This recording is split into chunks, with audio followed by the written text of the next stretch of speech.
Сайн байцгаана уу үзэгчдээ. Та бүхэндээ энэ өдрийн мэндийг хүргэе. Хятад хэлний анхны шатны хичээл эхлэхэд бэлэн боллоо. Өмнөх хичээлээр бид ойролцоо дууддаг галиг болон бүү, и үгийн хуурлын талаар давсан. Өнөөдрийн хичээлээр бид 3 дугаар үгний хуурил болон агийн хуурлын талаар давтгалнаа.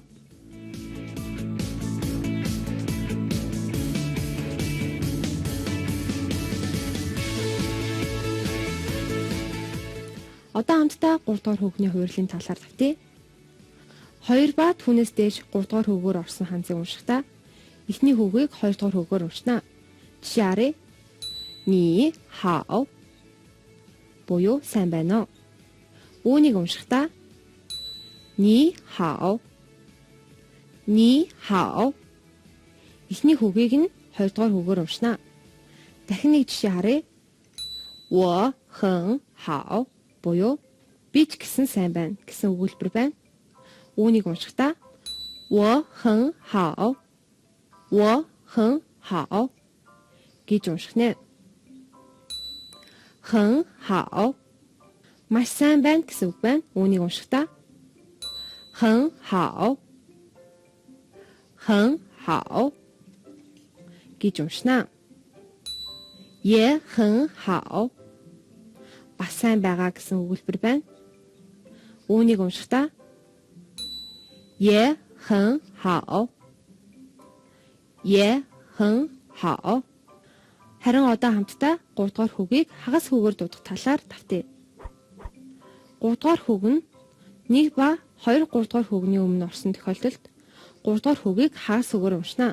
Жишээ нь Lao sư, Lao sư,奶奶，奶奶，我们，我们，你们，你们гэх мэтчлэн хуурах болно. Дахин нэг жишээ өгүүлбэрийг харъя. 晚上我头疼了。晚上我头疼了。Энэ өгүүлбэрт орсон wo гэсэн ханзыг хагас үгээр дуудана. Дараагийн жишээ. 有点发烧。有点发烧буюу баг зэрэг халуураад байна гэсэн өгүүлбэр байна. Энэ өгүүлбэрт орсон ёв гэдэг ханзыг хагас үгээр дуудана. Үргэлжлүүлэн а айлаг үгийн хуурлын талаар давтъя. А гинэт гайхсан эсвэл бишрэх үед нэгдүгээр хүүгээр дууддаг. Жишээ нь下大雪了. Хөөх цас авчихсан байна.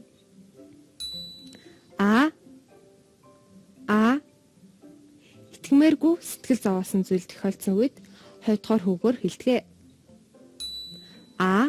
Ни шуо я. Ни вэй шимо хуй лай ла. За чи хэлдэ яга буцаад ирв.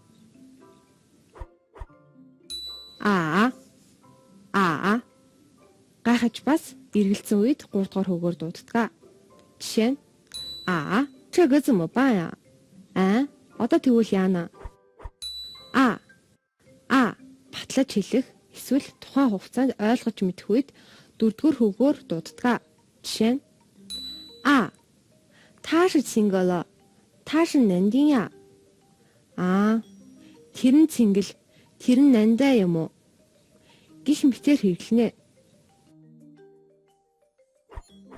Өмнө нь бид галхуудын хуурлын тухай үзсэн.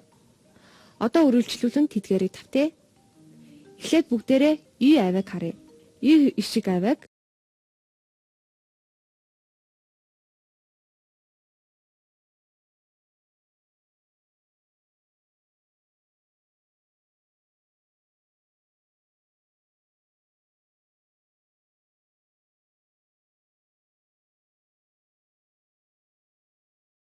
Гэвлэгчтэй холбож үе бүтээхдээ дээд талын хоёр тусал зарим тохиолдолд гээгддэг.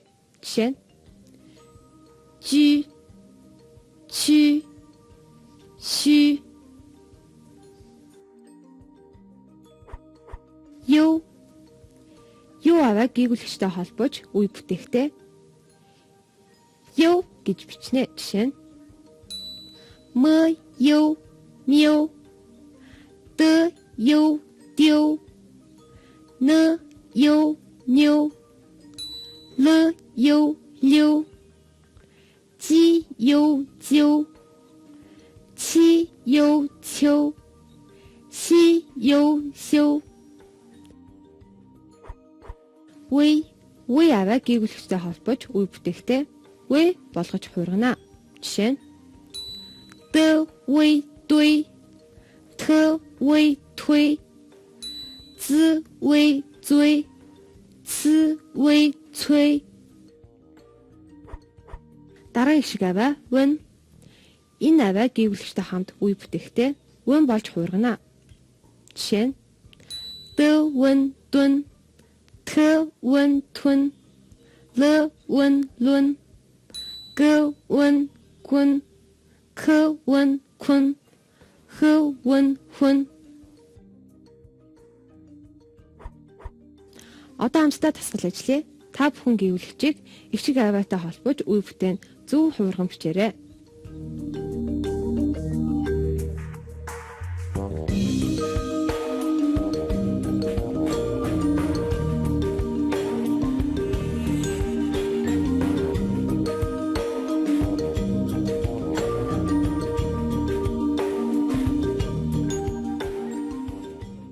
Одоо хамтдаа хариуг харъя.